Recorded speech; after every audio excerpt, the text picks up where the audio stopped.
नमस्कार दोस्तों, लोकसभा में वक्फ संशोधन बिल पेश कर दिया गया है। संसदीय कार्य मंत्री किरेन रिजिजू ने इस बिल को लोकसभा में पेश किया। इस बिल पर चर्चा के लिए 8 घंटे का समय रखा गया है, लेकिन सरकार ने कहा है कि अगर सदन की सहमति होगी तो चर्चा का वक्त बढ़ाया भी जा सकता है। सरकार की तरफ से आज ही चर्चा का जवाब भी दिया जाएगा। इससे पहले सत्तारूढ़ दल बीजेपी ने अपने सभी सांसदों के लिए व्हिप जारी कर आज सदन में मौजूद रहने को कहा था। केंद्रीय मंत्री किरेन रिजिजू ने संसद में वक्फ संशोधन विधेयक 2024 पर बयान देते हुए कहा कि इस विधेयक का उद्देश्य वक्फ संपत्तियों के प्रबंधन में सुधार और पारदर्शिता लाना है। उन्होंने स्पष्ट किया कि मुस्लिम समुदाय के लोग वक्फ संपत्ति को बोर्ड के तहत रख सकते हैं या चाहे तो ट्रस्ट के माध्यम से अलग प्रबंधन कर सकते हैं। साथ ही नए प्रावधान के तहत गैर मुस्लिम सदस्य भी वक्फ बोर्ड का हिस्सा बन सकते हैं। उन्होंने विपक्ष के सवाल का जवाब दिया कि गैर मुस्लिम वक्फ बोर्ड में कैसे शामिल हो सकते हैं। सरकार ने यह भी स्पष्ट किया कि अब कोई भी संपत्ति तभी वक्फ घोषित होगी जब उसका आधिकारिक पंजीकरण होगा, जिससे विवादित मामलों में कमी आएगी। इसके अलावा महिलाओं की भागीदारी सुनिश्चित करने का प्रावधान भी जोड़ा गया है। अब यह विधेयक संयुक्त संसदीय समिति जेपीसी को भेजा जा सकता है, जहां इस पर आगे चर्चा होगी। विधेयक की व्याप्ति की समिति कर सकती है। विगत में कई संयुक्त समितियों ने विधेयकों में ऐसे संशोधन किए हैं। श्री किरेन रिजिजू जी।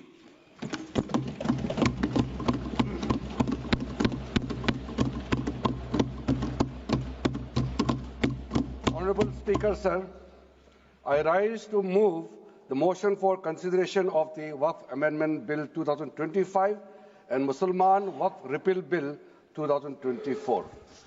अध्यक्ष महोदय जी, आपने जो रूलिंग दिया है, जेपीसी के बारे में जिक्र किया है, उसी के साथ साथ जुड़ते हुए एक मिनट किरण जी, एक मिनट श्री सौगत राय जी संशोधन संख्या 108 को प्रस्तुत करें। आप बोल रहे थे ना? हाँ। Under Rule 77(2) of the Rules of Procedure, I propose that the Waqf Amendment Bill 2025 be recommitted for the purpose of eliciting further opinion thereon. Okay, माननीय मंत्री जी अब 12-16 पर अपना वक्तव्य दें।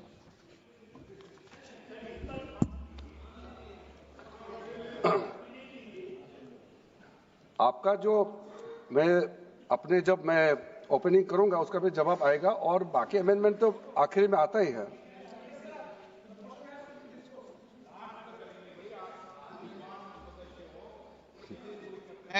चलिए माननीय मंत्री जी।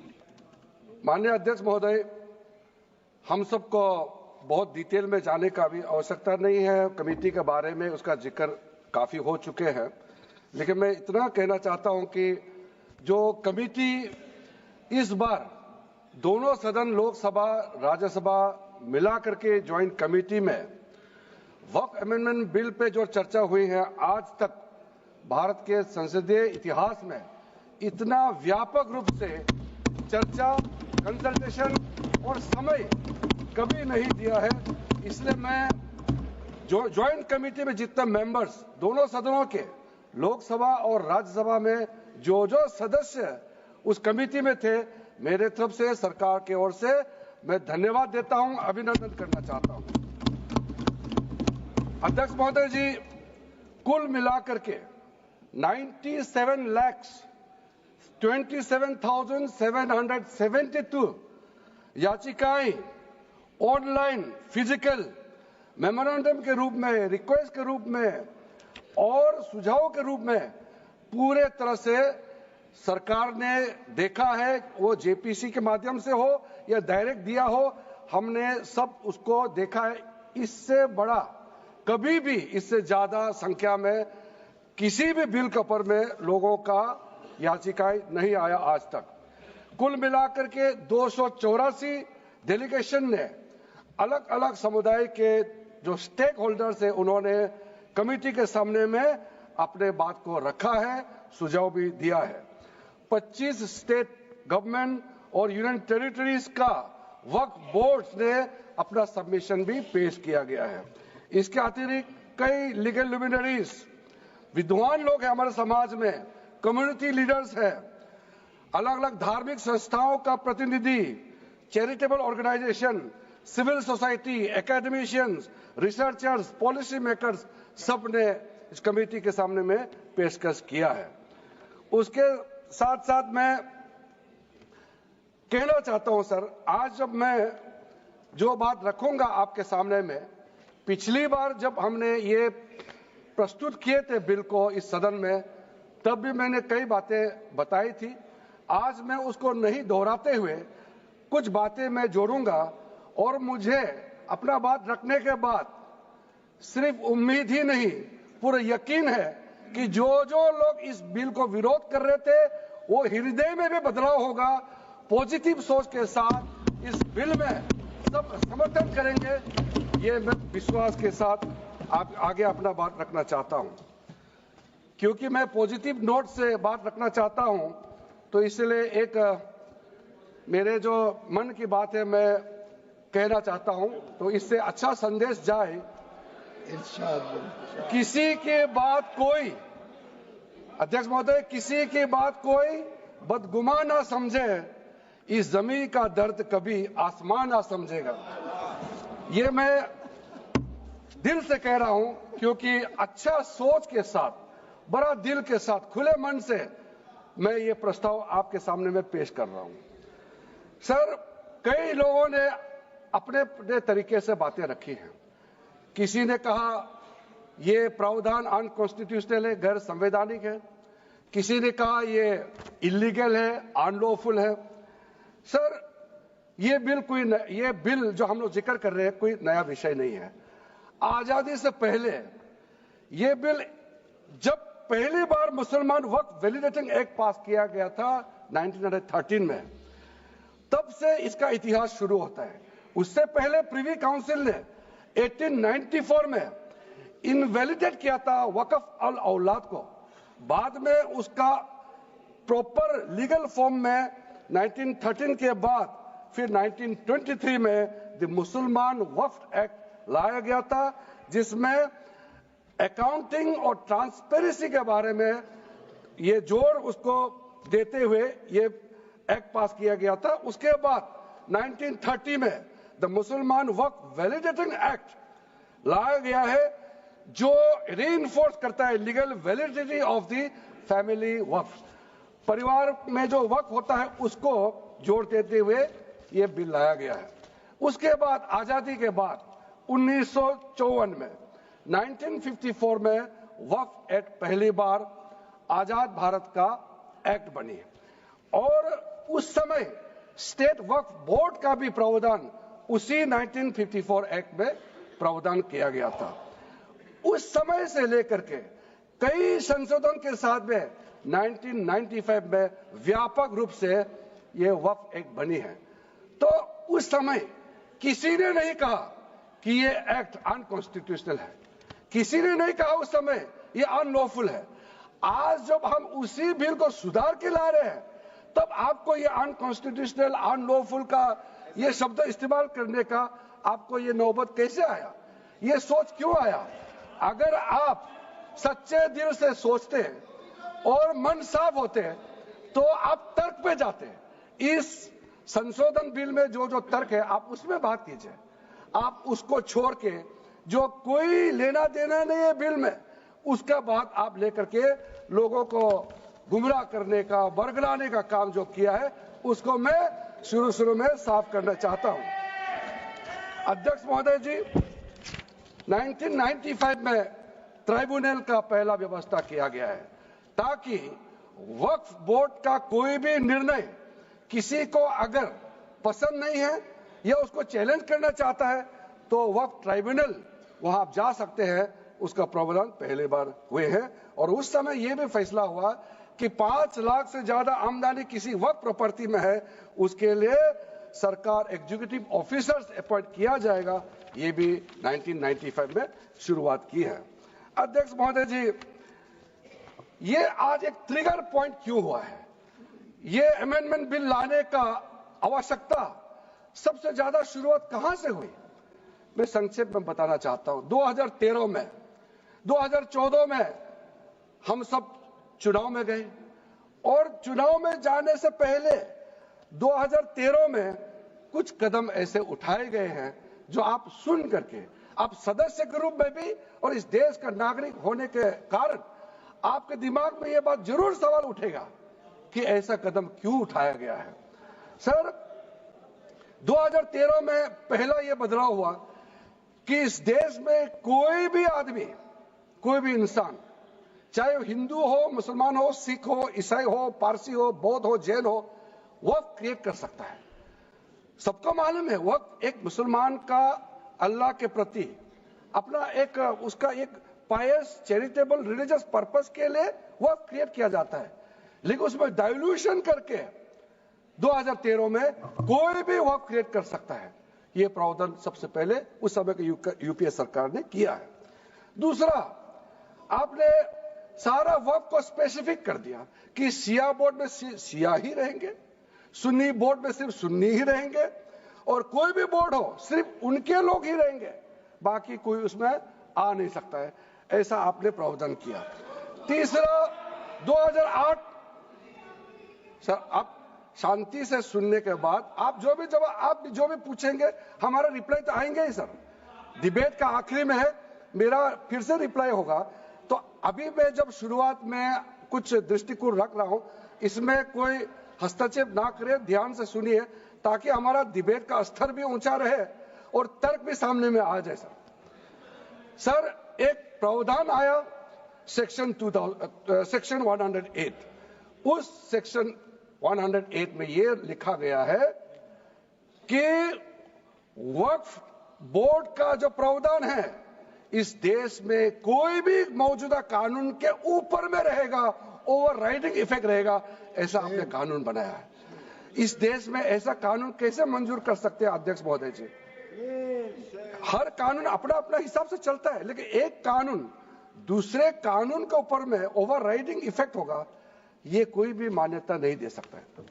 उसके बाद सर, मैं कुछ प्रोपेगेंडा साथ में जुड़े हुए हैं उससे पहले जो 2013 में मुझे भी बहुत ताज्जुब हुआ कि ये पास कैसे जबरदस्ती करवाया है। 2013 में वक्फ पे यूजर जो आपने प्रावधान डाला, उसके बाद 1970 से एक केस चल रहा था दिल्ली के अंदर में। दिल्ली के अंदर में हमारा सीजीओ कॉम्प्लेक्स है, पार्लियामेंट बिल्डिंग है, कई प्रॉपर्टीज है और इसको वक्फ बोर्ड, दिल्ली वक्फ बोर्ड ने क्लेम किया कि ये वक्फ प्रॉपर्टीज है। उसके बाद ये केस चल रहा था अदालत में। उस समय यूपीए सरकार ने पूरा सारा जमीन को डी नोटिफाई करके वक्फ बोर्ड को दे दिया। 123 प्रॉपर्टी। अगर आज हम ये संशोधन लेके नहीं आते तो जिस सदन में हम बैठे हैं, ये पार्लियामेंट बिल्डिंग, इसको भी क्लेम किया जा रहा था। एयरपोर्ट, बसंत विहार, और अगर नरेंद्र मोदी जी का सरकार नहीं आते, अगर यूपीए का सरकार कंटिन्यू रहता तो क्या क्या बिल्डिंग को डी नोटिफाई किया जाना था। 123 प्रॉपर्टी को तो डी नोटिफाई किया। मैं रिकॉर्ड में कह रहा हूं, अपने मन से कुछ नहीं कह रहा हूं, मैं ऑफिशियल रिकॉर्ड का बात बता रहा हूं। अध्यक्ष महोदय, आप काहे को उछल रहे हो? मैं अपने से थोड़ी बोल रहा हूं, जो हकीकत बात को बता रहा हूं। आप आराम से बैठ के सुनिए। आपके दल को और आपको सबको बोलने का मौका मिलेगा। माननीय मंत्री जी,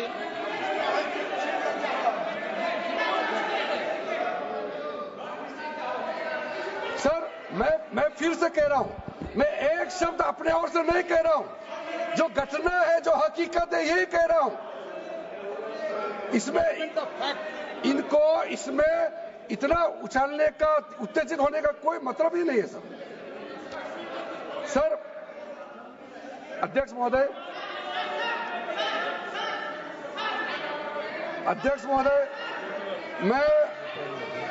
मैं आपके माध्यम से सदन को कहना चाहता हूं कि जो संवैधानिक बात उठा करके लोगों को गुमराह करने का जो प्रयास किया जा रहा है, उसको भी देश के सामने में सही बात रखना बहुत ही जरूरी है। एक बाद बार बार इन लोगों ने कहा गया है कि ये जो वक्फ अमेंडमेंट बिल है ये आर्टिकल 25, आर्टिकल 26, आर्टिकल 30 का उल्लंघन करता है करके इन्होंने इल्जाम मैं लगाया। पढ़ चुका हूं, आप पढ़ लो। कभी भी डिबेट के बीच में पॉइंट ऑफ ऑर्डर नहीं होता है, व्यवस्था दे दी है पंथवा ना कभी। माननीय मंत्री जी बोलिए। अध्यक्ष महोदय, दूसरा विषय इन्होंने समानता का बात उठाया, आर्टिकल 14 का इक्वालिटी को लेकर के उन्होंने सवाल उठाया, उसका भी मैं जवाब देना चाहता हूं अध्यक्ष महोदय। ये कोई तरीका नहीं है। माननीय अध्यक्ष की व्यवस्था अंतिम व्यवस्था होती है। बोलिए मंत्री जी आप बोलते क्या? अध्यक्ष महोदय, क्योंकि मेरा कान खुला हुआ है तो ये डिस्टर्ब हो रहा है मुझे। मैं अभी ये पेन की बात करता हूं।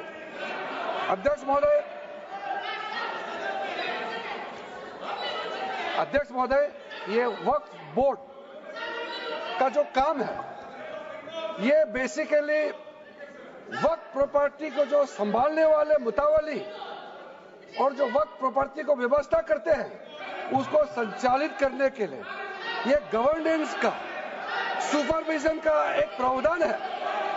किसी भी तरीके से वक्फ बोर्ड वक्फ प्रॉपर्टी को मैनेज नहीं करता है। वक्फ बोर्ड वक्फ प्रॉपर्टी मैनेजमेंट में हस्तक्षेप नहीं करता है। आप साफ साफ सुन लीजिए, अगर इसके पास तर्क नहीं है तो इस तरह यहां डिस्टर्ब करके बहस का स्तर को गिराने से कोई फायदा नहीं है सर, ये कोई तरीका नहीं है सर। बोलते जाओ सर, वक्फ बोर्ड का क्रिएट करना एक जो वाकिफ होता है, जो अपना विलिंगली वक्फ क्रिएट करता मैंने है। व्यवस्था दे दी है, आप जब समय हो तो बोले नो, प्लीज बैठिए। ये तरीका ठीक नहीं है आपका, बैठिए आप। नो, बैठिए। माननीय मंत्री जी सूची है 2013 की प्रॉपर्टी हाँ है, मैं लाता निकाल बताना सूची मंगा के देते कहते भी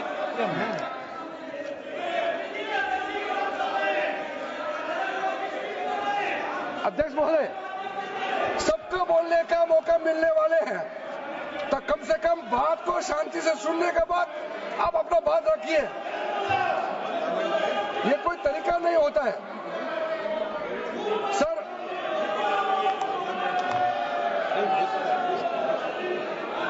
अध्यक्ष महोदय, ये जो उन्होंने गुमराह करने का कोशिश किया गया है, ये मैं कुछ केसेस आपको बताना चाहता हूं सर। आप देखिए आर्टिकल 25(1) क्या कहता है, संविधान का अनुच्छेद आर्टिकल 25(1) कहता है, subject to public order, morality and health, and to the other provisions of this part, all the persons are equally entitled to freedom of conscience and the right freely to profess, practice and propagate religion. Sir, government किसी भी धार्मिक व्यवस्था को, किसी भी religious institution, कोई धार्मिक काम में हस्तक्षेप करने नहीं जा रहा है, ना ही वक्फ बोर्ड किसी धार्मिक स्थल की व्यवस्था में कोई भी तरीके से हाथ डालने का प्रावधान है, बिल्कुल नहीं है सर। आप अगर हम कोई नमाज, सर ये क्या झूठ बोल रहे हैं, ये कॉन्स्टिट्यूशन, हम कॉन्स्टिट्यूशन का प्रावधान पढ़ रहे हैं फिर भी झूठ बोल रहे हैं, ये कॉन्स्टिट्यूशन को नहीं मानते हैं सर। किसी मस्जिद का मैनेजमेंट को हम हस्तक्षेप करने का कोई इसमें प्रावधान नहीं लिया जा रहा है। एक मिनट माननीय सदस्य, आप भारत की संसद में बैठे हो, गरिमा मर्यादा बनाए रखो, बैठे बैठे टिप्पणी मत करो। हाँ, आपको जब मौका मिलेगा आप अपनी बात कहना, बैठे बैठे टिप्पणी नहीं कर सकते। ये संसद की मर्यादा नहीं है, ऐसे नहीं चलेगा सदन। सदन व्यवस्था नियम से चलेगा। किसी भी व्यक्ति को बैठे बैठे कोई भी सदस्य जो बोल रहा हो उसके बीच में टिप्पणी करने का अधिकार नहीं है। माननीय मंत्री जी। अध्यक्ष महोदय जी, ये वक्फ बोर्ड का जो प्रावधान किसी मस्जिद, किसी मंदिर, किसी धार्मिक स्थल का व्यवस्था का कोई लेना देना नहीं है। ये सिंपली एक प्रॉपर्टी का मैनेजमेंट का विषय है। ये कोई मुसलमान अपना ज़कात देता है, फितरा देता है, उसको हम पूछने वाला कौन होते हैं? ये आपका धार्मिक भावना से जुड़े हुए चीज है, उसमें सरकार का कोई लेना देना नहीं है। लेकिन ये वक्फ प्रॉपर्टी का मामला है, लेकिन वक्फ प्रॉपर्टी का मैनेजमेंट करता है, मुतवालिज करता है। ये आपको इतना बेसिक ये फर्क जो है अगर समझ में नहीं आते या जानबूझ करके आप नहीं समझना चाहते हैं तो मेरा पास इसका कोई इलाज नहीं है। अध्यक्ष महोदय जी, ये आपके माध्यम से मैं फिर से कहना चाहता हूं कि ये सर क्या ये ऐसा बहस नहीं होता है जी। आप लोग का तर्क रखने का समय में बोलिए, ये बीच में कमेंट पास करने से सर हमारा पॉइंट का फ्लो भी बिगड़ता है और आवाज भी ठीक नहीं हो, अब आवाज भी ठीक से नहीं जाएगा। आप क्या चीज को जवाब देंगे सर? इसमें मैं कई ऐसे केसेस है जिसको मैं रेफर कर सकता हूं, लेकिन सदन में 3 केसेस का मैं रेफर करूंगा तो दूध का दूध, पानी का पानी हो जाएगा कि ये धार्मिक व्यवस्था से कोई लेना देना नहीं है।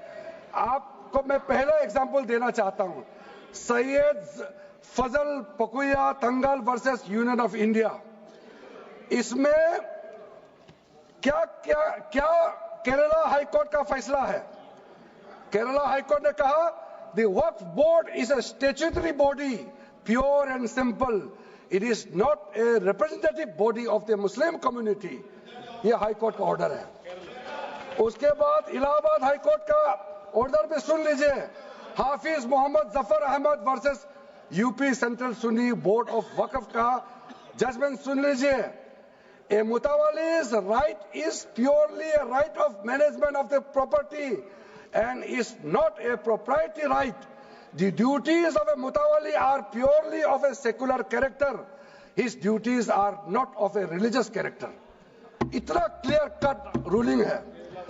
तीसरा, तिलकायत श्री गोविंद लाल जी महाराज वर्सेस स्टेट ऑफ राजस्थान। इसमें हाईकोर्ट ने क्या कहा, सुप्रीम कोर्ट ने क्या कहा, right to manage the properties of the temple. अब देखिए मंदिर का भी इसमें एग्जांपल लिया गया है। Right to manage the properties of the temple is purely a secular matter and can not be regarded as a religious practice. Properties of temple नहीं, टेम्पल का जो प्रॉपर्टी है। उसी प्रकार से आप बार बार कहना कि मुसलमानों का अधिकार में गैर मुसलमान कैसे आ रहा है, ये तर्क ही नहीं बनता है। आप ये आज से ये बात बोलने के लिए बंद कीजिए। सर 2013 में जो काम किए गए हैं उसमें मैं एक चीज जिक्र करना चाहता हूं। इलेक्शन आने वाला था, बहुत ही कम दिन बच गए थे, इलेक्शन कोड ऑफ कॉन्डक्ट लगने ही वाला था। हम सबको मालूम है अप्रैल और मई में चुनाव हुआ था। 5 मार्च 2014 को उस समय के यूपीए सरकार ने 123 प्राइम प्रॉपर्टीज को जो housing and urban development ministry के तहत आता है उसको आपने दिल्ली वक्फ बोर्ड को ट्रांसफर कर दिया। क्या जरूरत था? कुछ दिन बाकी था चुनाव होने के लिए, आप इंतजार तो करते। आपने सोचा ये करके वोट मिलेंगे, लेकिन आप तो चुनाव तो हार गए, तो फायदा क्या हुआ? ऐसा काम करने से वोट नहीं मिलता है। इसलिए लोग इंटेलिजेंट हैं, हमारे देश के लोग समझदार हैं, इसलिए वोट बैंक का राजनीति के बिना हम अच्छे सोच के साथ में आज इस सदन में फिर से आए हैं। कुछ एनोमलीज है इस बिल में, तो इसको बदलना जरूरी था। मैंने एक पहले भी इसका जिक्र किया था कि आपने कहा कोई भी हिंदुस्तानी, कोई भी भारतीय वक्फ क्रिएट कर सकता है। वो 95 में ऐसा नहीं था, आपने 13 में बदलाव किया, उसको हमने फिर से 1995 का प्रावधान को फिर से रिवाइव करते हुए ये हमने जोड़ा है कि वक्फ वही क्रिएट कर सकता है जो मिनिमम 5 साल इस्लाम को प्रैक्टिस करता है। बहुत साफ साफ शब्दों में प्रावधान रखा है। सर, जो वक्फ बोर्ड बने हैं, हम उसको बहुत ही सेकुलर, इंक्लूसिव बनाना चाहते हैं। आपका पुराना प्रावधान को हटा करके अब हमने कहा है कि वक्फ बोर्ड में शिया भी रहेंगे, सुन्नी भी रहेंगे, बोहरास भी रहेंगे, आगा खानिस भी रहेंगे, मुसलमानों में जो बैकवर्ड है, पिछड़े लोग हैं, वो भी रहेंगे, और साथ साथ में महिला भी रहेंगे और एक्सपर्ट नॉन मुस्लिम भी रहने का प्रावधान रखा गया है। सब स्वागत करना चाहिए, इसको किसी को आपत्ति होने का कोई जरूरत नहीं है। उसके बाद सर, मैं थोड़ा सा इसको विस्तार करके बताना चाहता हूं। मेरा ही खुद का एग्जांपल मैं देता हूं। मान लो मैं मुस्लिम नहीं हूं, लेकिन मैं माइनॉरिटी अफेयर्स मिनिस्टर हूं, तो मैं सेंट्रल वक्फ काउंसिल का चेयरमैन होता है। तो मेरे होने के बावजूद उसके बाद टोटल 4 नॉन मुस्लिम हो सकता है वक्फ काउंसिल में मेंबर, और उसमें मैक्सिमम 4 नॉन मुस्लिम के साथ साथ में 2 महिला कंपलसरी है। 2 महिला होना ही चाहिए सर। उसके बाद सर स्टेट अभी आप पूरा वक्फ बोर्ड देख लीजिए, महिला कहाँ है? महिला को भी रखा ही नहीं है, वो सिर्फ बातें करते हैं। सर 22 सर, मैं स्पेसिफिक बताना चाहता हूं। सेंट्रल वक्फ काउंसिल में टोटल 22 मेंबर्स में 4 नॉन मुस्लिम से ज्यादा मेंबर नहीं हो सकते हैं। एक्स ऑफिशियो का पद को मिला करके 3 मेंबर ऑफ पार्लियामेंट होगा। मेंबर ऑफ पार्लियामेंट तो किसी धर्म का हो सकता है। जब इलेक्शन करते हैं तो कोई भी धर्म का मेंबर ऑफ पार्लियामेंट या एमएलए बन सकते हैं। सर 10 मेंबर मुस्लिम कम्युनिटी से होगा, 2 फॉर्मर जजेस होंगे सुप्रीम कोर्ट और हाई कोर्ट के, 1 advocate of national eminence member रहेंगे, 4 persons of national eminence from various field. ये तो कई कमिटियों ने इसको सिफारिश किया है, और एडिशनल सेक्रेटरी या joint secretary to the government of India उसमें रहेंगे। आउट ऑफ 10 मुस्लिम मेंबर्स 2 महिला अनिवार्य है, ये हमने प्रावधान रखा है। और स्टेट बोर्ड में आउट ऑफ 11 मेंबर्स 3 से ज्यादा नॉन मुस्लिम नहीं हो सकता है। एक्स ऑफिसर को मिलाकर के 1 chairperson, 1 MP, 1 MLA, 4 members from Muslim community, 2 members with professional experience, 1 member of Bar Council and Joint Secretary to the state government dealing with work matters. Out of 4 Muslim members, 2 shall be women. ये हमने रखा है ताकि हमारे बहनों को किसी तरीके से दरकिनार नहीं कर सके।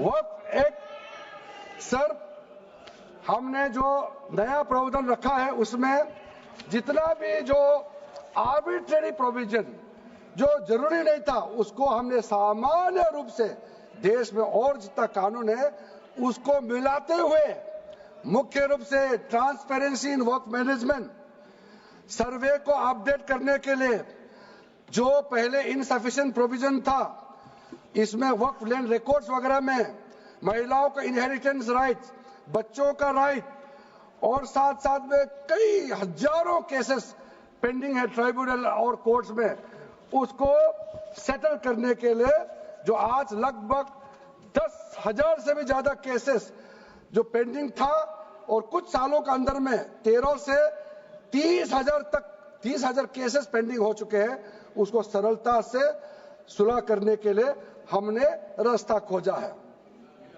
एक चीज बार बार आप लोग कहते हैं, हमारे पक्ष के लोग हो या उस साइड के पक्ष के लोग हो या जो सदन से बाहर है, वो एक वक्तव्य देते रहते हैं। मैं उसको सुधारना चाहता हूं। ये कहते हैं कि हमारा देश में लैंड बैंक जो है वक्फ बोर्ड के पास 3rd लार्जेस्ट है। पहला रेलवे, इंडियन रेलवे, फिर इंडियन आर्मी मतलब इंडियन डिफेंस का, और फिर कहता है वक्फ बोर्ड के पास जमीन है। मैं उसको सुधारना चाहता हूं। सर, आप भी तो ट्रेन में चलते हैं, हम लोग भी ट्रेन में चलते हैं। हजारों किलोमीटर ट्रेन का पटरी लगा हुआ है, स्टेशन बना हुआ है। वो ट्रेन का पटरी लगा हुआ है, वो रेलवे का प्रॉपर्टी थोड़ी है, ये तो देश का प्रॉपर्टी है। हम लोग सब चलते हैं उसमें। इसको आप कैसे लगा सकते हैं कि रेलवे के पास इतना है, वक्फ बोर्ड के पास इतना है? वो देश का प्रॉपर्टी है। हमारा डिफेंस के पास कहता है कि 2nd लार्जेस्ट है। डिफेंस के पास जो भी ले रहे, जहां ट्रेनिंग करता है, जहां वो रहता है, या बॉर्डर एरिया में जितना डिफेंस लैंड है, वो देश का रक्षा के लिए है। उसको आप कैसे वक्फ प्रॉपर्टी के साथ आप तुलना कर सकते हैं? वक्फ प्रॉपर्टी प्राइवेट प्रॉपर्टी होता है सर। तो इसलिए दुनिया में सबसे ज्यादा वक्फ प्रॉपर्टी हिंदुस्तान में है। सिर्फ हमारा देश में ही नहीं, दुनिया का सबसे बड़ा और सबसे ज्यादा वक्फ प्रॉपर्टी हिंदुस्तान में है। तो फिर ये क्यों है 60 साल तक आप सरकार में रहे हैं, हमारे देश में मुसलमान इतना गरीब क्यों है? जब दुनिया का सबसे ज्यादा वक्फ प्रॉपर्टी हमारा देश में है, तो हमारा गरीब मुसलमानों का पढ़ाई के लिए, मेडिकल ट्रीटमेंट के लिए, स्किलिंग के लिए, इनकम जनरेशन के लिए क्यों काम नहीं हुआ आज तक? बताइए। ये दुनिया का सबसे बड़ा वक्फ प्रॉपर्टी अगर हिंदुस्तान में है, तो उस प्रॉपर्टी से गरीबों का उत्थान के लिए, लोगों का भला के लिए अगर ये सरकार नरेंद्र मोदी जी के नेतृत्व में गरीब मुसलमानों के लिए काम कर रहा है, तो इसमें आपत्ति क्यों होना चाहिए? आप लोग बताइए। इसलिए सर, इसको धर्म जाति से बाहर उतर करके सबको सीधा अपना दिल से पूछ करके आप सोच के देखिए कि आप जो लोग आज इस बिल को विरोध कर रहा है, आज 1 साल 2 साल नहीं, सदियों तक हमारा देश उसको याद रखेगा कौन इस बिल को समर्थन कर रहा है, कौन इस बिल को विरोध कर रहा है।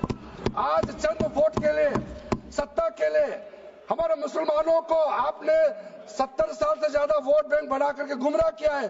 कितना और गुमराह करना चाहते हैं? अब हमारा देश में वोट बैंक का राजनीति नहीं चलेगा। इसलिए मैं कहना चाहता हूं, जब हमारा देश में इतना वक्फ प्रॉपर्टी है, तो इसको हम बेकार में पड़ा रहने नहीं दिया जा सकता है। गरीब मुसलमानों के लिए, आम मुसलमानों के लिए इस्तेमाल करना ही पड़ेगा। उसके लिए आज के ये वक्फ संशोधन बिल जरूरत है। अध्यक्ष महोदय जी, हमारे अपने वामसी पोर्टल में, हमारे मंत्रालय के वामसी पोर्टल में हमने रिकॉर्ड देखा है। सचर कमेटी जो आपने बनाया है 2006 में, उन्होंने भी ये बारे में काफी डिटेल में जिक्र किया हुआ है। सर, 2006 में 4.9 लाख वक्फ प्रॉपर्टी था और उसका इनकम कितना था? मैं बता दूं आंकड़ा सर, आप कहेंगे 4.9 लाख वक्फ प्रॉपर्टी में टोटल इनकम था 163 करोड़। कौन खाते थे? 163 करोड़। और आपने 2013 में बदलाव करने के बाद आज इनकम कितना बढ़ा है वो भी मैं बता देता हूं। हो गया 166 करोड़। 3 करोड़ बढ़ा है। कैसे मंजूर कर सकता है हम लोग इस महान सदन में बैठ करके? अगर इतना 10 सालों के बाद भी दुनिया का सबसे ज्यादा प्रॉपर्टी का टोटल इनकम जनरेशन 3 करोड़ बढ़ता है, तो ये हम कभी मंजूर नहीं कर सकता अध्यक्ष। इसलिए उस समय कहा गया था, मैं अभी का नहीं बता रहा हूं, सचर कमेटी समय में भी कहा गया है कि अगर थोड़ा सा एफिशिएंटली मैनेज करता तो 12,000 करोड़ पर ईयर तो उसी समय जनरेट हो जाना चाहिए था नॉर्मल मार्केट रेट से। और 12,000 करोड़ अगर वो प्रॉपर्टी से रेवेन्यू जनरेशन करता है, कितना लाखों करोड़ों मुसलमानों को फायदा होगा, आप सोच के देखिए। इसलिए सर, आप लोग भी, मैं अनुरोध करता हूं कि आप लोग भी वक्त के बारे में जानना है तो हमारा वामसी पोर्टल को क्लिक करके आप लोग देखिए। सर आज वो 4.9 लाख से बढ़ करके टोटल वक्फ प्रॉपर्टी बन गया है 8.72 लाख हमारा देश में वक्फ प्रॉपर्टी बन गया है। और आप कल्पना कीजिए 8.72 लाख प्रॉपर्टी वक्फ का है, उसको अगर हम सही तरीके से मैनेजमेंट करता तो हमारा मुसलमानों का ही नहीं है देश का तकदीर बदल जाएगा। इतना प्रॉपर्टी हमारे पास, अब समझिए चीज को। सर मैंने अभी कई राज्यों का दौरा किया, अध्यक्ष महोदय, मैंने कई राज्यों का दौरा किया। मैं एक एग्जांपल आपको जरूर देना चाहूंगा। मैं बहुत इंप्रेस हो गया जब मैं पिछली बार जम्मू कश्मीर गई। जम्मू कश्मीर में हमारा नई वहां वक्फ बोर्ड का चेयरपर्सन बनी और मैंने पूछा कि आप जब वक्फ बोर्ड का चेयरमैन बनी तो उसमें क्या हालत थी और आज क्या हालत है। उन्होंने बोला कि सर जब उन्होंने पदभार संभाली तो उसमें कोई इनकम का, कोई व्यवस्था का, रिकॉर्ड का ठीक ठाक कुछ भी नहीं था। और उन्होंने आने के बाद 40 करोड़ रेवेन्यू इनकम उन्होंने जनरेट करना शुरू किया, मुझे बताया। और उसके वजह से वह काफी अच्छा काम कर रहा है। मैं हजरत बल श्राइन भी गए और वहां भी मरम्मत चल रहे हैं। इतना पुराना श्राइन है, दुनिया के लोग आते हैं, बहुत खूबसूरत से उसका सारा आसपास का ब्यूटिफिकेशन का काम भी चल रहा है। अगर अच्छा काम करेगा, रेवेन्यू बढ़ेगा तो सबका फायदा होगा सर। इसलिए सर आप लोग आज बिल को समर्थन करने के बाद मेरे ऑफिस में आइए, 1 साल के अंदर में इसका ट्रांसफॉर्मेशनल इंपैक्ट क्या होता है मैं ही आप लोगों को बता दूंगा। सर वक्फ अमेंडमेंट जो बिल लाए हैं उसमें जेपीसी का कई रिकमेंडेशन है जिसको हमने समर्थन किया है और एक्सेप्ट किया। हमने यह इस बिल में लाया। इसलिए बोलना कि जेपीसी का आपका कमेटी का बात को माना ही नहीं है, आपका कमेटी का बात नहीं सुना गया है, वो गलत बात है सर। अध्यक्ष महोदय जी, पार्लियामेंट्री कमेटी जब बनता है तो उसका एक अपना सैंक्टिटी होता है और उस कमेटी में खुले बहस हुए हैं। उसमें मैं अंदर जाना नहीं चाहता हूं क्या हुआ है, लेकिन उनके बीच में कई ऐसे मुद्दे हैं जो हम लोग सरकार समझते हैं कि बहुत अच्छा सुझाव आया है, हमने उसको माना है। और कुछ छोटा अमेंडमेंट है जो बहुत जरूरी चीज है, वो अमेंडमेंट भी हम लेकर के आए हैं। इसके बाद जो पूरा ये सारा व्यवस्था देखने के बाद सबके मन में उम्मीद जागेगा। उम्मीद इसलिए जागेगा कि एक नए सवेरा आने वाला है, इसलिए नए एक्ट का नाम भी उम्मीद हो गया है। तो उम्मीद क्यों हुआ है सर, मैं आपको बताना चाहता हूं। ये जो unified Waqf management, empowerment, efficiency and development, full form उम्मीद है, इसका रखने का पीछे कारण है सर। ये उम्मीद क्यों है, अब ये यूनिफाइड वक्फ मैनेजमेंट पूरा रजिस्ट्रेशन से लेकर के म्यूटेशन, इंक्रोचमेंट का विषय, सर्वे, कलेक्टर का रोल, सारा विषय को मिला करके मैनेजमेंट का पूरा सिस्टम को ही बदलने के लिए हमने काम शुरू किया है। उसके बाद एम्पावरमेंट, कैसा एम्पावरमेंट होने वाला है, मैंने पहले भी जिक्र किया। मुसलमानों में भी जो शियास हैं, सुन्नीस हैं, बोरास, आगाकानीस, पसमानदा मुस्लिम्स है जिसको बैकवर्ड माना जाता है, और विशेष करके महिलाएं और बच्चों के लिए जो हमने प्रावधान रखा है, तो ये मुसलमान का कम्युनिटी के अंदर में इतना जोरदार स्वागत हो रहा है। अध्यक्ष महोदय, यहां में कुछ मेंबर विरोध जरूर कर रहे हैं, लेकिन मैं कुछ मेंबर को मेरे घर में मैं न्योता देना चाहता हूं। और जो मुस्लिम डेलीगेशन मेरे घर में आ रहे हैं, स्वागत कर रहे हैं इस बिल को, उसका भी नजारा आप लोग देख लीजिए। आपका सोच बदल जाएगा। आपको नहीं मालूम मुसलमानों में कितना भयंकर समर्थन कर रहा है इस बिल को लेकर के, आप लोग को मालूम ही नहीं है। करंट अंदर में गरीब मुसलमानों का तो संदेश बार बार आ रहा है कि जल्दी पास कीजिए इस बिल को, इसलिए आप लोग संदेह में मत रहिए। एफिशिएंसी को हमने बढ़ाने का काम किया है। टेक्नोलॉजी का उपयोग करते हुए सेंट्रलाइज्ड डेटाबेस होगा, डिजिटल पोर्टल होगा, कोई छुप के अंधेरे रातों में वर्क क्रिएट नहीं कर सकता है। इसका पूरा रजिस्ट्रेशन का प्रावधान है, ट्रैकिंग होगा, निगरानी रखा जाएगा, कंप्लायंस का प्रावधान है, और जो मैनुअल हाथों से जो गलत होगा उसका भी करेक्शन करने का प्रावधान है। ब्यूरोक्रेटिक डिले होता है उसका भी समाधान हमने पूरा बिल में तरीका बना के रखा हुआ है। और आखिर में इसका ऑडिट प्रॉपर होना चाहिए, तो ऑडिट का भी प्रावधान हम लोग राज्य सरकार को ऊपर में छोड़ा है, क्योंकि आखिर तो सर ये सारा प्रॉपर्टी का अथॉरिटी राज्य सरकार का है। बोर्ड का अपॉइंटमेंट भी राज्य सरकार को करना है, केंद्र सरकार का कोई रोल नहीं है। लैंड स्टेट सब्जेक्ट है, सारा राज्य सरकार को ही करना है। इसलिए राज्य सरकारों को हम फुल अथॉरिटी देने के साथ साथ हमारा जो मंत्रालय है वो ऑनलाइन हमेशा जुड़ा रहेंगे कि जो वर्क प्रॉपर्टी क्रिएट किया गया है उसका स्टेटस है वामसी पोर्टल से मिला करके हम लगातार टच में रहेंगे। इसलिए कोई इसमें ये नहीं सोचना है कि सेंट्रल गवर्नमेंट कोई एक्स्ट्रा पावर हड़पने जा रहा है क्या, बिल्कुल सोचने का नहीं है। ये टोटली स्टेट गवर्नमेंट का अधीन है और राज्य सरकारें ही इसका निगरानी में आगे काम करना है। उसके बाद सर जो पर्पस के लिए वर्क क्रिएट किया जाता है, बेसिकली 3 पर्पस होता है, रिलीजियस, चैरिटेबल एंड पायस।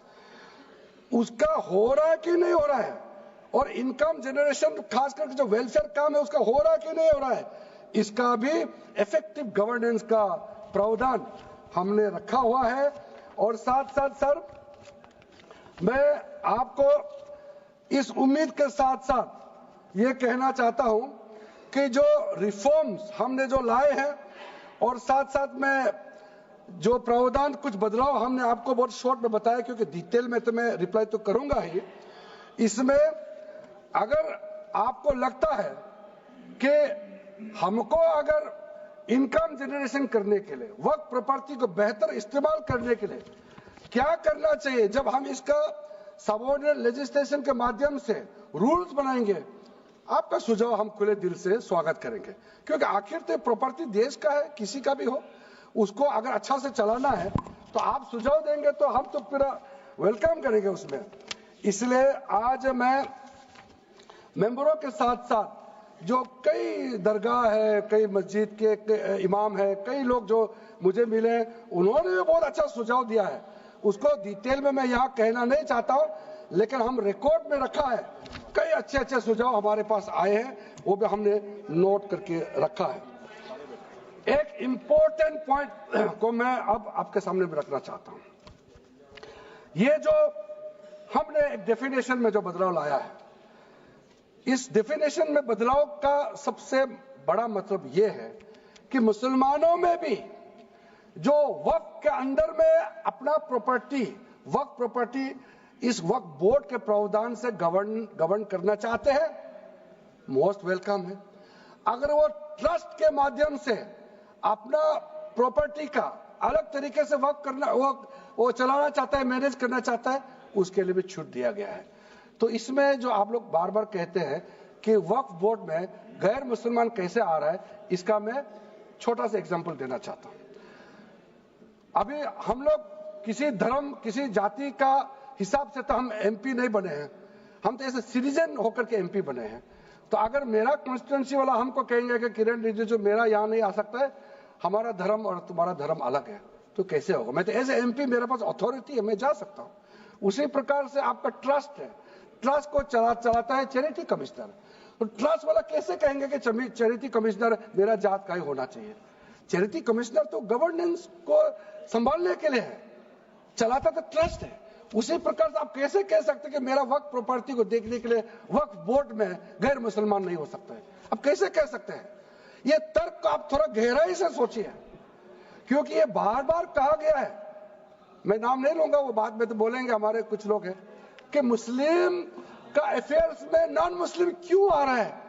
अरे ये धार्मिक व्यवस्था से कोई लेना देना नहीं है, मैं बार बार कह रहा हूं। इसलिए ये प्रॉपर्टी है, वक्फ प्रॉपर्टी है, आप लोग इसको समझिएगा।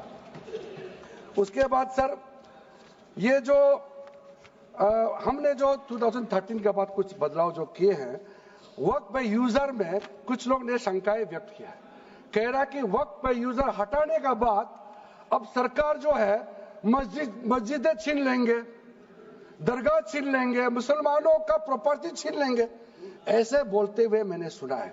इस तरह का कई जगह में बोला है। मैं इसमें साफ साफ कहना चाहता हूं, हम लोग सब हर किसी ना किसी राज्य से आते हैं। We all belong to each and every part of our country. We are together. We may belong to different states and union territories. We are all Indian. ये अथॉरिटी राज्य सरकार को हमने कैसे दिया? जो प्रॉपर्टी वक्फ यूजर को हम लोगों ने हटाने के बाद ये प्रावधान सुरक्षित किया है, ऑथोराइज किया स्टेट गवर्नमेंट को कि जो प्रॉपर्टी रजिस्टर्ड हो चुके हैं, जब आप नमाज पढ़ते हैं, रजिस्टर्ड है, डॉक्यूमेंट है, उस पे कोई हस्तक्षेप नहीं होगा। ये कानून प्रोस्पेक्टिव है, रेट्रोस्पेक्टिव नहीं है। ये आप लोग बहुत क्लियर से सुन लीजिए, ये किसी का जमीन छीनने का कानून नहीं है। ये किसी का राइट, किसी का हनन करके उसका प्रॉपर्टी को हड़पने का नहीं है। राज्य सरकारों को अधिकार दिया गया है कि जो ऑलरेडी रजिस्टर्ड है उसका तो कोई डिस्प्यूट नहीं है, लेकिन जो डिस्प्यूटेड है, जो कोर्ट में पेंडिंग है, उसको हम यह कानून बना के कैसे हटा सकते हैं? कोर्ट का पावर को तो हम ले नहीं सकते सर। इसलिए यहां बार बार ये लोग माइक बजा बजा करके झूठ 100 बार भी बोलो, कुछ होने वाला नहीं है। सिटीजनशिप अमेंडमेंट बिल जब लाया गया था, वही लोग हैं जिन्होंने कहा था कि सिटीजनशिप अमेंडमेंट बिल पास होकर एक्ट बन जाएगा तो मुसलमानों का हक छिन जाएगा, उनका नागरिकता खत्म हो जाएगा। आज सीए लागू हो गया, बताइए किसी मुसलमान का अधिकार छीना है? किसी मुसलमान का नागरिकता छीना है? बताइए, क्या आप माफी मांगेंगे? आपने देश भर में घूम घूम कर झूठे बातें फैलाया, आज आप साबित हो गया कि आपने झूठ बोला था, लेकिन आज आप माफी मांगने का भी हिम्मत नहीं रखते हैं। जिगर थाम के आप लोग सुनिए, ये आप आज दोबारा आप मिसलीड करेंगे, गलत बातें करेंगे तो फिर मुंह खाना पड़ेगा आपको। फिर कोई और बिल लेके आएंगे, फिर मैं आपका पर्दाफाश करेंगे फिर से। इसीलिए सर हम लोग तर्क पे जाइए, पॉइंट पे जाइए। इसलिए दूसरा, महिलाओं के लिए अध्यक्ष महोदय जी, क्योंकि फैमिली में पुरुष महिला सब होते हैं, तो इसमें हमने एक सिंपल प्रावधान रखा है कि एक कोई भी मुसलमान जब वक्फ क्रिएट करता है, सबसे पहले उस परिवार में जो महिला का अधिकार है उसको सुरक्षित करके ही आप वक्फ क्रिएट कर सकते हैं। नहीं तो पहले ऐसा होता था, वक्फ क्रिएट कर दिया, आपका बच्चों का अधिकार खत्म हो गया, महिला का अधिकार खत्म हो गया। आप वक्फ उसी प्रॉपर्टी को क्रिएट कर सकते हैं जो आपका हकदार है, जो आपका 100% हिस्सा है, उसी को ही आप वक्फ क्रिएट कर सकता है। बच्चों का और महिला का अधिकार नहीं छीन सकता है। ये बहुत बड़ा रिफॉर्म है। मुसलमानों में अगर वो चाहते हैं कि महिला आगे ना बढ़े तो ये लोग इसको विरोध करेंगे ही, लेकिन जो थोड़ा प्रोग्रेसिव सोचने वाले, जो थोड़ा बारीकी से अगर सोचेंगे तो कितना गलत बात है कि समाज में महिलाओं को दबाने का काम करते हैं और यहाँ जोर जोर से बोलते हैं। अध्यक्ष महोदय जी, सारा मैनेजमेंट जो सरकार का जमीन या प्राइवेट का जो जमीन है, इसका कलेक्टर को इन्होंने कमेटी के माध्यम से सुझाव किया है कि हर चीज कलेक्टर को क्यों ऑथोराइज किया गया है। तो कमेटी के बात को माना है कि कलेक्टर से ऊपर कोई भी अधिकारी, कलेक्टर से ऊपर जो अधिकारी है वो देखेंगे सरकारी जमीन और कोई डिस्प्यूट है वक्फ बोर्ड के साथ या किसी मुतावली के साथ डिस्प्यूट है, उसका जांच कलेक्टर के ऊपर अधिकारी करेंगे। ये कमेटी ने सुझाव दिया था और उसी को मान करके आज इस सदन में पेश किया जा रहा है।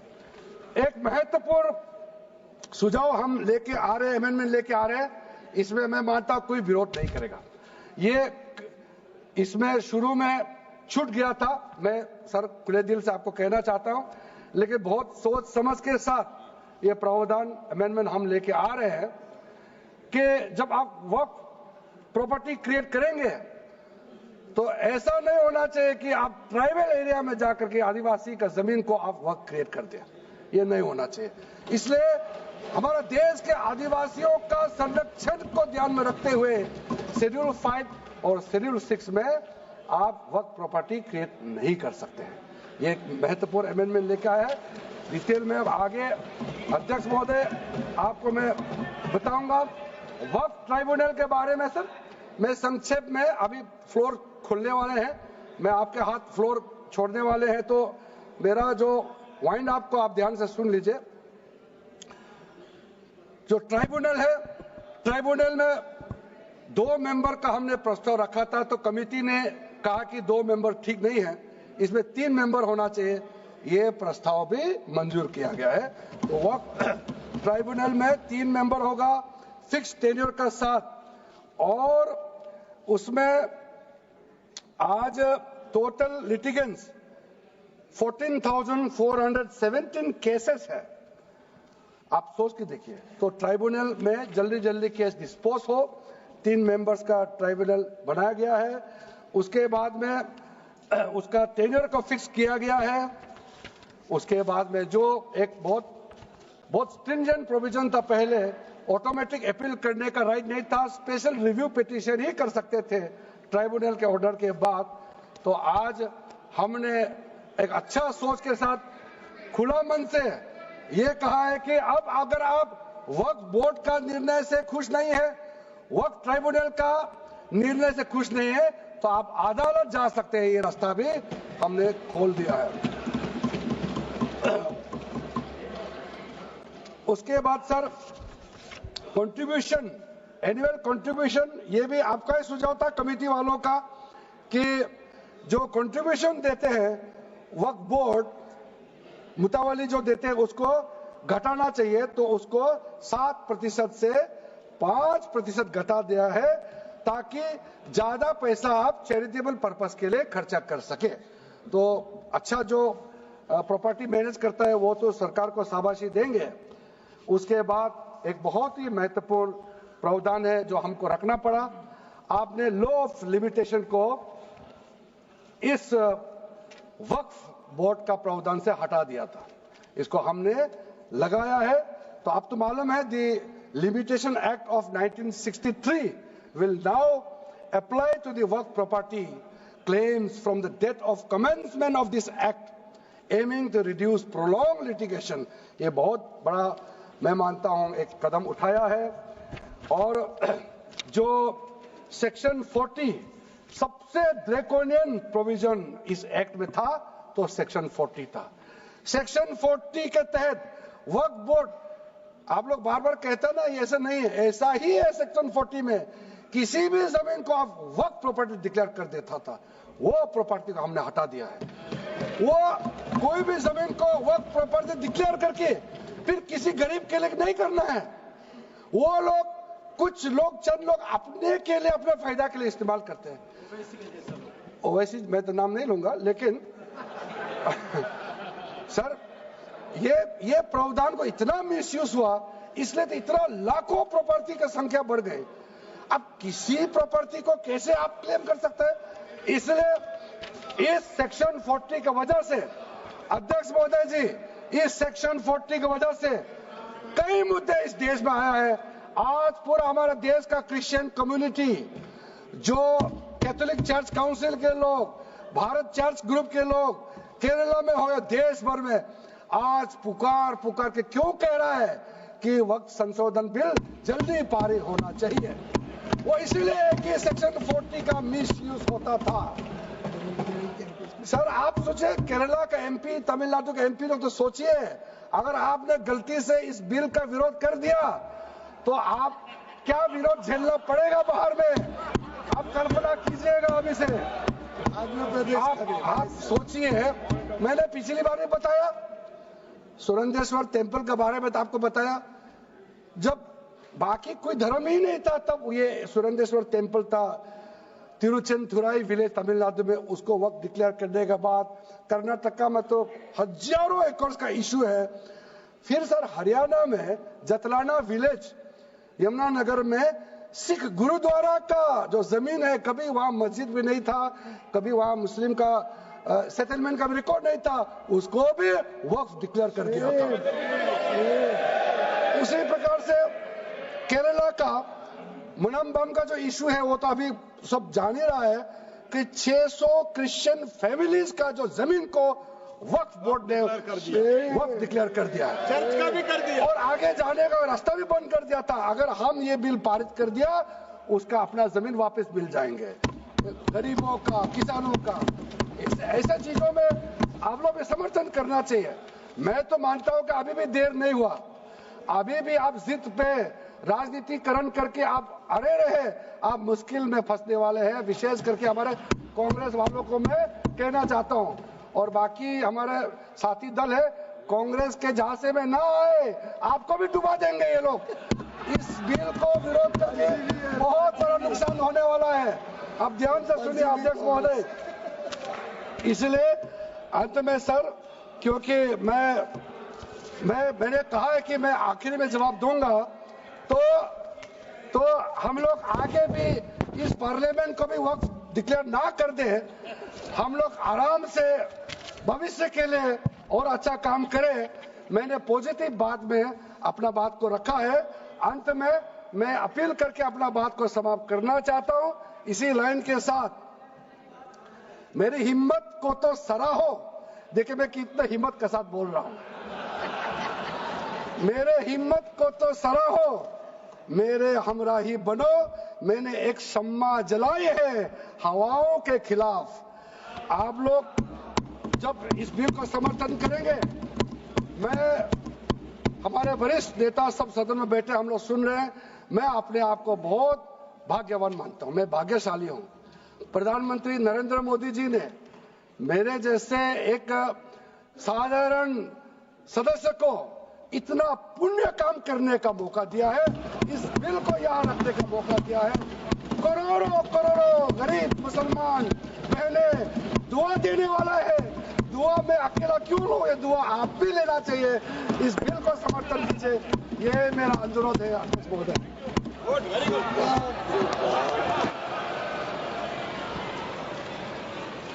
श्री गौरव गोगोई।